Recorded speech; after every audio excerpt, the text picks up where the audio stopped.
Assalamualaikum. Selamat datang di channel ini. Saya doakan semua mendapat berkah dari Allah Subhanahu wa Ta'ala. Amin. Bagi yang belum like dan subscribe, saya harapkan segera like dan subscribe. Biar saya tambah semangat nih. Mari kita lanjutkan acaranya. Membuat ajaran yang benar itu adalah ciri utama Islam. Sehingga Islam ini dimulai dengan ajaran kalimatul haqqin alaiha nahya wa alaiha namut. Sehingga kita tenang seperti ini. Saya ini termasuk kiai yang tenang. Meskipun kata orang banyak saya ini kiai besar, tapi termasuk kiai yang paling tenang. Termasuk yang paling tenang. Karena saya ini pakai mazhab orang-orang hebat. Saya berkali-kali cerita, orang kayak Imam Syafi'i itu orang yang luar biasa. Saya berkali-kali cerita, orang yang tadi nyium tangan kamu ya Imam Syafi'i, di belakang tuh ngerasani kamu, menghujat kamu. Jawabannya enak saja. Berarti saya alhamdulillah orang yang wibawa. Buktinya di depan saya nggak berani. Jadi enteng saja. Diceritain sebagian kampung, sebagian separuh dari warga kamu itu nggak suka kamu.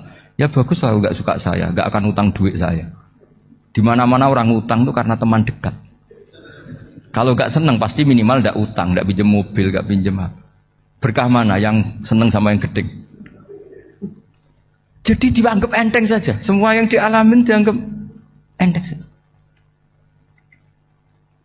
Misalnya punya istri pemarah, ya baguslah marahin suami. Kalau marahin tonggo malah ribet. Jadi kamu harus terima kasih kalau dimarahin istri. Baguslah marahin saya mah, kalau marahin tonggo ribet. Jadi enteng saja. Tapi kita sekarang tuh karena nafsu ya, sehingga menghadapi hidup ini ribet.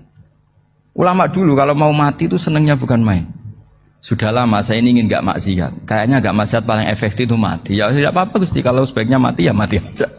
Enteng saja. Jadi melihat kematian itu akhir dari segala keburukan atau potensi keburukan. Apapun baik kita sekarang, suatu saat mungkin kita gak baik. Yang bisa menghentikan ketidakbaikan atau potensi ketidakbaikan itu apa coba? Mati kan? Berarti mati itu mengerikan apa menyenangkan? Mesti kamu tidak berani menjawab. Meskipun secara ilmu kamu berani, tapi secara rasa agak berani kan? Saya ulang lagi ya, yang bisa menghentikan keburukan atau potensi keburukan itu apa coba? Apa?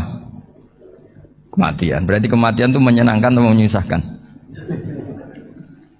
Apapun kamu tidak berani jawab karena kamu agak-agak duniawi itu kelihatannya. Tapi secara ilmu, kamu tahu kan kalau mati itu tidak buruk-buruk banget. Karena apa? Itu akhir dari segala keburukan. Sehingga Nabi ngajarkan kalimat itu begitu luar biasa.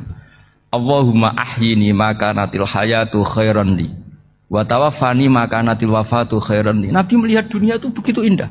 Ya Allah, kalau saya ini hidup, anggap saja hidup ini ziyadatan li fi kulli khairin, menjadi modal saya menambah segala kebaikan.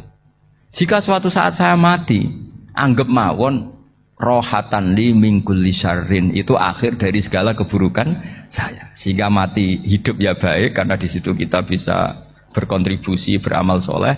Mati juga baik karena mengakhiri segala keburukan.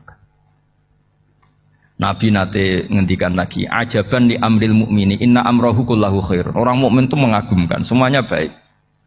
In asobathu na'ma syakara fakana khairan lah. Kalau baru dapat nikmat, dia syukur, maka itu baik. Wa in asobatu dharra sabara. Kalau dapat masalah mereka sabar, itu juga baik. Sehingga orang mukmin dua sisinya pasti baik. Itu juga kalimat, maksudnya moto atau pegangan hidup.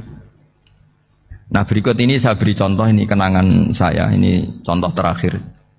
Masalah jadi orang terkenal maupun tidak. Di sini dicontohkan Imam Ghazali di halaman 367 di kitab saya 367, juznya 3 di kitab Ihya Ulumuddin. Di sini beliau cerita betapa untuk menjaga ikhlas sebaiknya orang itu tidak terkenal, tidak syuhrah, tidak terkenal. Oke, itu kita sepakat ya, karena kalau terkenal mungkin orang dipaksa publik dengan tanda kutip untuk selalu berbuat baik, tapi karena jaim lah, jaga image atau apa.